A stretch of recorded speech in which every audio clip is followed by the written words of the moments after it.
from our house along the road that leads into the village.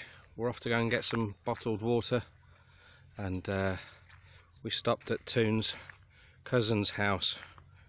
The mayor's just been down here with Toon's mum to have a look at the devastation, and the first thing he said was, "Oh dear, the government will not be helping with this because no one's actually living here, so all their hard work has been in vain." Yeah. So because it wasn't finished and a sloping roof, the wind's got underneath it. It's just acted like a huge sail, lifted the whole thing up. A lot of people are doing this design these days because it uses a lot less structural metal, but it just shows you, if you don't get it all tied down properly and secured, you're asking for trouble. Look, it's just bent that right. Let's see if we can get it a bit closer. Bent that metal right back. So they were just hoping to get this, they were hoping to finish this next year, but it looks like they might be starting from scratch again almost. See all the block gone? Oh my god.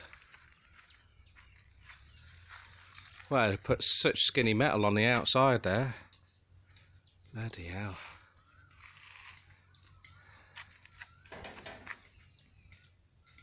I know we laugh about the state of our house and how it was built, but thank God it's held. It's just ripped through the roof there as well, Toon. See? Huh? We've got holes in it here. Oh my God. How's that happened? Oh. Bloody hell, the whole roof's shagged, isn't it? But it's used really thin metal. Oh, try and save a few quid, and there you go. That is sad. Might have his trestle though. I mean, borrow his trestle.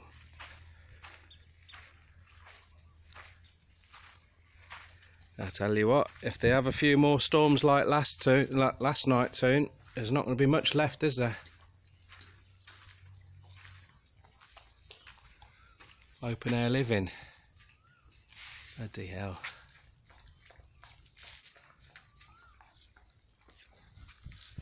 Gang, what are you even doing here? This isn't your home, is it? Right, I'm going to stop recording, and Toon needs to take a load of photographs and send it to them.